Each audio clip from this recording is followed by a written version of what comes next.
रजाकार movie 1948 के हैदराबाद मुक्त आंदोलन पर प्रकाश डालती है। सैन्य और राजनीतिक उत्पीड़न के सामने अपने धर्म और पहचान को प्राप्त करने के लिए आज़ादी के शुरुआती दिनों के आंध्र प्रदेश और उन लोगों के संघर्ष को चित्रित किया गया है। यह उन लोगों की कहानी है जो 17 सितंबर 1948 से पहले हैदराबाद राज्य में निजाम की दमनकारी शासन और रजाकारों की अराजकता के खिलाफ उठे थे। कहानी में अंग्रेजों द्वारा भारत और पाकिस्तान के विभाजन से किसी भी देश में शामिल होने का विकल्प नहीं दिया गया, जबकि अधिकांश राज्यों ने निर्णय लिया कि भारत में शामिल हुए। कश्मीर और हैदराबाद छोड़ कश्मीर और हैदराबाद ने स्वतंत्रता का विकल्प चुना। हैदराबाद में निजाम भारत के साथ एक स्टैंड समझौते पर हस्ताक्षर किया। धर्मांतरण कट्टरता से प्रेरित होकर निजाम ने 1 साल के समझौते की अवधि के भीतर अपना सहयोगी आसिफ रिजवी, जिसका रोल राजा अर्जुन और अपने निजी सेना रजाकाओं का उपयोग करके बहुसंख्यक हिंदू को मुस्लिम बनाने का योजना बनाई। इस दमनकारी कदम इसका विरोध हुआ, जिसका नेतृत्व राजा रेड्डी की भूमिका बॉबी सिम्हा ने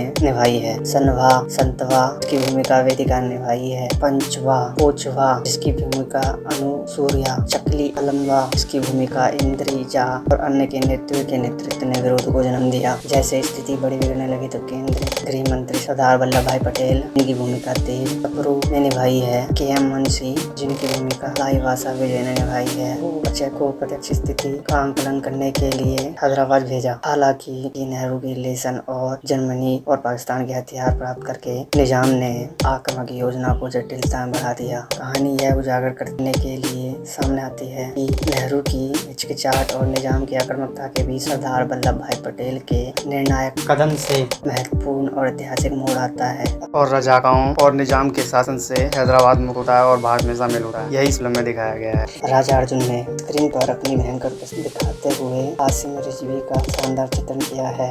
उनके हाव भाव, संवाद, अदायगी, शारीरिक भाषा एक क्रूर रक्तपासु चित्र का प्रतीक थी। तेज सुप्रूफ ने केंद्रीय गृह मंत्री सरदार वल्लभ भाई पटेल की वितरण सराहनीय है, जो एक मजबूत शारीरिक भाषा और एक उपयुक्त व्यक्तित्व थी। अनुसूया, इंद्रजा और वेदिका ने भी अपनी भूमिका का असाधारण प्रदर्शन किया है। उनकी भूमिका भी प्रभावशाली थी। इनके संवाद दर्शकों के दिल में सिहरन पैदा करते हैं। दूसरे भाग में बॉबी सिम्हा ने भी प्रभावशाली अभिनय किया है, जिससे कहानी में तीव्रता आती है। बाकी कलाकारों ने भी अपनी भूमिका को पूर्ण ढंग से निभाया है। यथा सत्यनारायण द्वारा निर्देशित रजा का निजाम की क्रूरता को वास्तविक करने में एक सराहनीय और साहसिक प्रयास है। ऐसी कहानी को बताने का साहस करने के लिए निर्देशक की प्रशंसा करनी चाहिए। हैदराबाद के भारत में शामिल होने के पश्चात 1 दशक तक कासिम रिजवी को जेल में रखा गया। उसके पश्चात एक शर्त के तहत रिहा कर दिया गया। उसे कहा गया 48 घंटे के अंदर वह भारत को छोड़ दे और पाकिस्तान चला जाए। रिहा होने के 48 घंटे के अंदर कासिम रिजवी ने MIM जिसका वह था की बैठक बुलाई। उस बैठक में MIM का नाम बदलकर AMIM लिख दिया गया और अब्दुल वासिद ओवैसी की कासिम रिजवी का बहुत करीबी था, उसको अध्यक्ष चुन लिया गया। अब्दुल वासिद ओवैसी रजाका का कमांडेंट बन गया। इसी प्रकार सुल्तान सलाउद्दीन ओवैसी को यह पद मिला। अब यह पद असदुद्दीन ओवैसी के पास है। तो मित्रों, वीडियो अच्छा लगा हो तो चैनल को सब्सक्राइब करें, ज़्यादा से ज़्यादा लोग तक शेयर करें और कमेंट करें।